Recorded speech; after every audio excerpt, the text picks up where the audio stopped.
Pass DNA as a hereditary material. हम class 4, 5 छोटी classes से पढ़ते आ रहे हैं कि डीएनए हमारे पास एक विरासती मादा होता है। डीएनए एक ऐसी चीज़ होती है जो कि इंफॉर्मेशन को पेरेंट्स से डॉटर सेल में क्या करता है, ये ट्रांसफ़र करता है।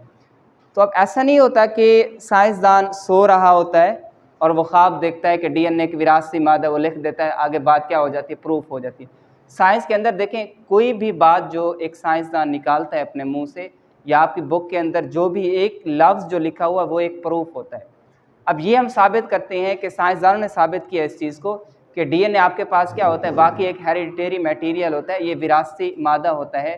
तो इस चीज़ को साबित करने के लिए जो है साइंसदान ने हमारे पास फ्रेडरिक ग्रिफिथ एक्सपेरिमेंट, 2 एक्सपेरिमेंट हम पढ़ेंगे। फ्रेडरिक ग्रिफिथ है, एक और एक्सपेरिमेंट भी है।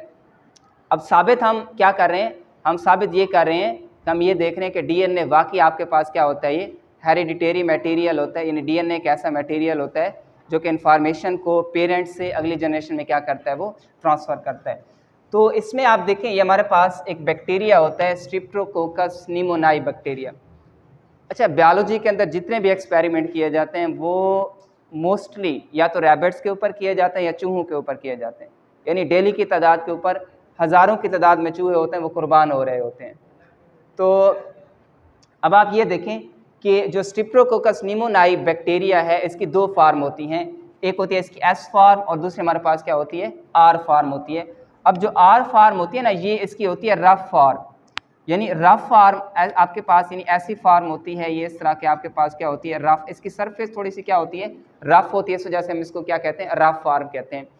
और दूसरी इसकी होती है एस फार्म। एस फार्म ये होती है इसकी, ये आपके पास क्या होती है, नॉन विरुलेंट। कौन सी फार्म होती है ये, नॉन विरुलेंट फार्म होती है। मतलब एस फार्म ऐसी फार्म होती है जिसके अंदर बीमारी वाला या जहर वाला जीन मौजूद होता है जो आगे डिजीज़ काज करता है।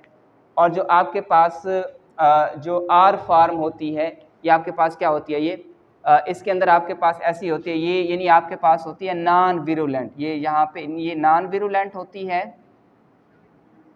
ये यहाँ पे ये नॉन विरुलेंट होती है। और जो एस फार्म होती है क्या होती है, विरुलेंट। मतलब इसके अंदर ऐसा जीन मौजूद होगा, आप किसी भी बॉडी के अंदर डालोगे तो वो आगे क्या करेगा, ये डिजीज़ काज करेगा। तो ये 2 फार्म होगी, आर फार्म होगी, दूसरी हमारे पास कौन सी होती है, एस फार्म। यानी एस जो होती है नॉन विरुलेंट होती है, ये आप ऐसे समझ लें शरीफ होता है बैक्टीरिया जो बीमारी काज नहीं करता। और ये आपके पास क्या होता है, ये शरीफ नहीं होता, हम कह सकते हैं कि ये आगे बीमारी क्या करता है, काज करता है। अब आप ये देखें, आप ये लेते हैं एस फार्म, एस फार्म को आप लेते हैं, एस फार्म का एक टीका भरते हैं एस फार्म से, उसको आप माइस के अंदर क्या कर देते हैं, इंजेक्ट कर देते हैं। जब आप माइस में इंजेक्ट करेंगे तो एस फार्म वाला कौन सा होता है, जो बीमारी काज करता है। जब बीमारी काज करता है तो इससे आपके पास जब भी आप माइस में डालेंगे तो ये डिजीज़ काज करेगा। इससे माइस क्या होगा, इस माइस का बीमार हो जाएगा और इस माइस की आपके पास क्या हो जाएगी, ये डेथ हो जाएगी। आप जब इसके अंदर ये डालोगे तो इसकी आपके पास क्या हो जाएगी, डेथ हो जाएगी और ये आपके पास क्या हो जाएगा, मर जाएगा। आर फार्म वाला जब आप डालोगे इसके अंदर, माइस के अंदर, तो इसकी क्या होगी, जब आर फार्म वाला डालोगे तो ये तो आपके पास नॉन विरुलेंट है, बीमारी काज नहीं कर रहा। आर फार्म वाला जब आप इसको में डालोगे तो इसकी बीमारी डेथ नहीं होगी, तो ये क्या रहेगा, ये जिंदा रहेगा। तो ये 2 चीज़ें होंगी। एस वाला डालोगे तो ये क्या हो जाएगा, उसकी डेथ हो जाएगी, आर वाला डालोगे तो इसकी डेथ नहीं होगी। अब आप इधर आ जाएं, अब आप यहाँ पे डालते हो heat killed S form, heat killed S form डालते हो। यानी एस वाले को आप, एस वाला कौन सा था, विरुलेंट था, बीमारी काज करता था, आप उसको हीट किल्ड कर दो, मतलब उसके अंदर हीट करके उसके अंदर सारे जो जीन्स होंगे आप सारे क्या कर दो, ख़त्म कर देते हो। जब आप इसके अंदर ये डालोगे, अब इसके अंदर जब ये डालोगे तो अब आपके पास यहाँ पे माइस को क्या होना चाहिए,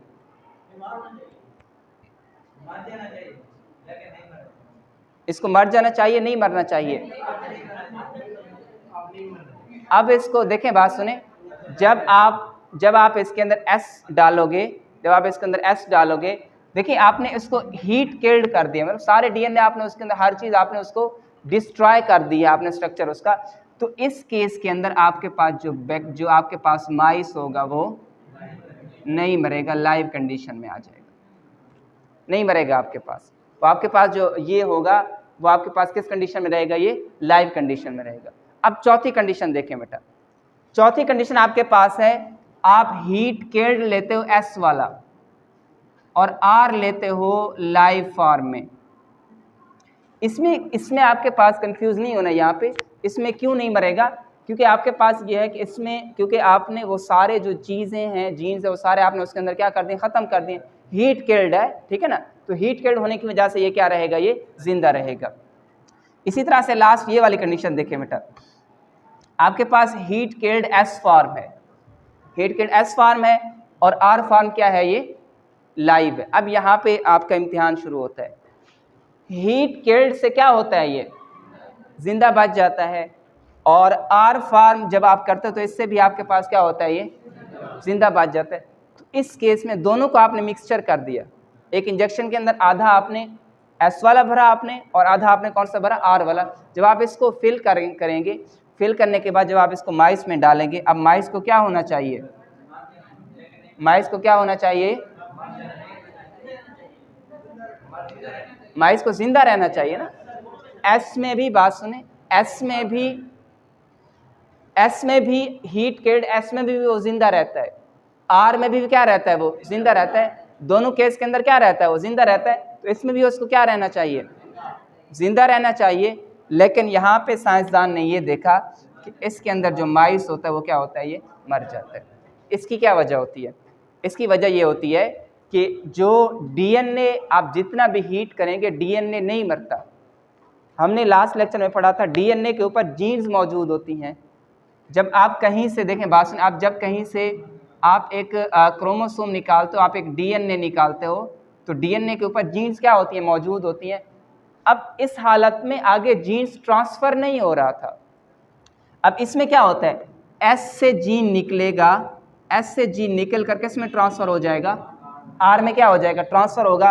अब जब इसका ब्लड टेस्ट किया उन्होंने, इस ब्लड टेस्ट के अंदर एक तो एस वाले जीन्स मौजूद थे, दूसरे किसके थे, ये आर वाले, इसके अंदर जीन्स क्या थे, ये मौजूद थे।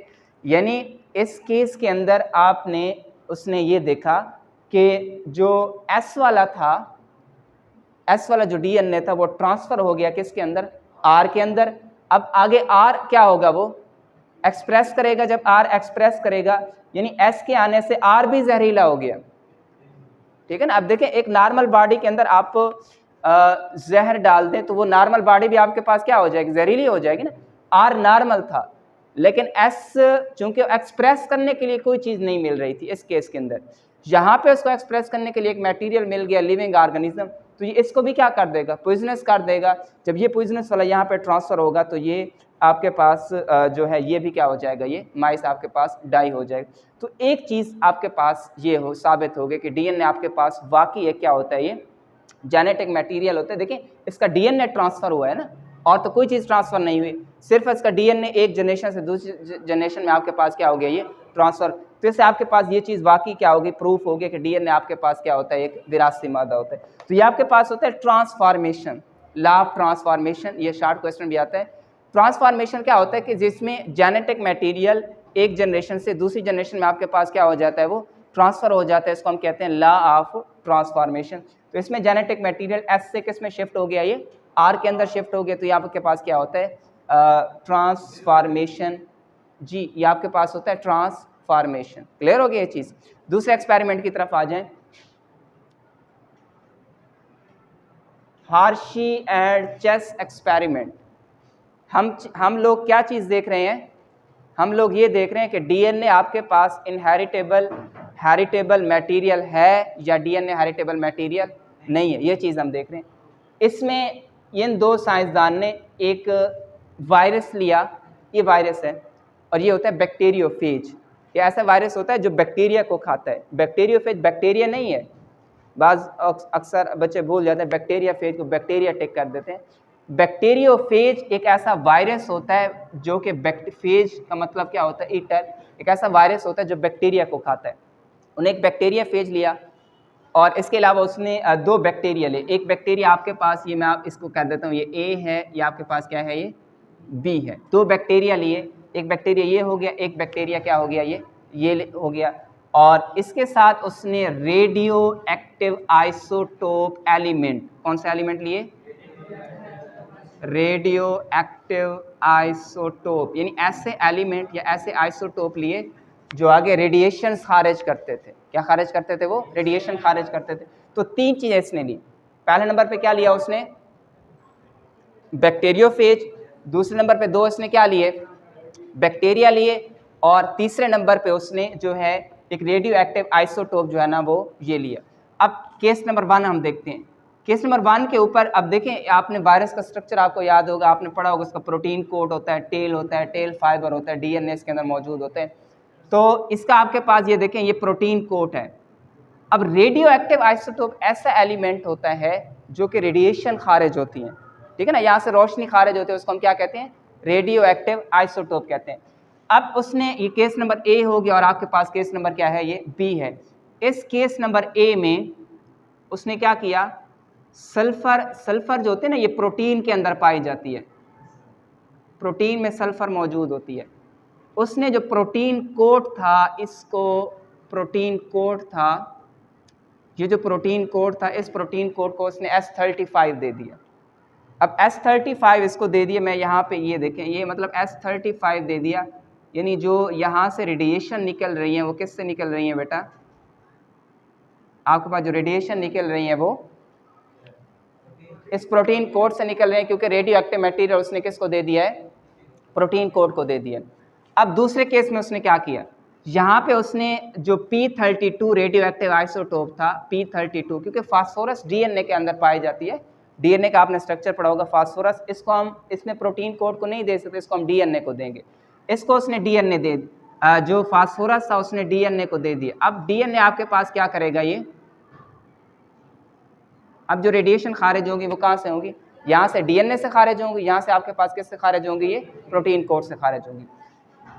अब यहाँ पे ये इसके अंदर इंटर होगा बैक्टीरिया में, जब बैक्टीरिया में इंटर होगा यहाँ से, तो ये इसके छोटे छोटे बच्चे बन जाएंगे इसके अंदर। ये देखें, इसके अंदर सारे ये इसके इस वायरस के क्या बन जाएंगे? बच्चे बन जाएंगे ना, उसके अंदर उसकी ग्रोथ होगी, टेल बन जाएगा, फाइबर बन जाएगा। आपने ये देखा था बैक्टीरियोफेज के केस में, आपको याद होगा, आपने कहा था कि जो डीएनए इंजेक्ट होता है, प्रोटीन कोड बाहर रह जाता है। प्रोटीन कोड क्या होता है? बाहर रह जाता है। और डीएनए इस तरह से इंजेक्ट होता है जैसे आप सिरिंज इंजेक्ट करते हो ना, मेडिसिन तो अंदर जाती है, लेकिन जो आपका सिरिंज होता है वो क्या होता है? ये बाहर रह जाता है। तो इस केस में भी जो प्रोटीन कोड है, प्रोटीन कोड क्या रह जाएगा? ये प्रोटीन कोड इसका क्या रह जाएगा? बाहर रह जाएगा। और इसके अंदर जो इसका डीएनए है वो क्या होगा? ट्रांसफर होगा। अब यहाँ पे दोनों का उसने जब ऑब्जर्व किया, तो दोनों के केस के अंदर ये देखा, इस केस में उसने ये देखा जो रेडिएशन खारिज हो रही थी वो आउटसाइड द मीडियम हो रही थी, क्योंकि इसमें जो उसने रेडियो एक्टिव आइसोटोप दिया था, किसको दिया था? Protein code. प्रोटीन कोड तो आपका क्या रह गया? बाहर रह गया। जब प्रोटीन कोड बाहर रह गया तो रेडिएशन आपके पास कहाँ से खारिज हो रही है? प्रोटीन कोड में। इस केस में क्या होगा? चूंकि डीएनए आप इसके अंदर क्या हो गया? इंटर हो गया। जब डीएनए इंटर हो गया तो इससे रेडिएशन कहाँ से खारिज होंगी बेटा? ये रेडिएशन कहाँ से खारिज होंगी? इन साइड से आपके पास रेडिएशन खारिज होंगी। इसका मतलब है रेडिएशन जो डीएनए नज़र नहीं आता हमें, ये जो रेडिएशन खारिज होंगी ये हमें क्या होंगी? नज़र आएगी। तो इससे ये चीज़ साबित हो जाएगी कि वाकई आपके पास जो हेरिटेबल मटेरियल होता है, कौन सा होता है? ये डीएनए होता है, प्रोटीन कोड नहीं होता। तो 2 एक्सपेरिमेंट से हमें साबित हो गया कि जो हेरिटेबल मटेरियल होता है, जो इन्फॉर्मेशन को ट्रांसफ़र करता है, वो आपके पास क्या होता है? डीएनए होता है। इंशाल्लाह हम नेक्स्ट लेक्चर से इसको देखेंगे।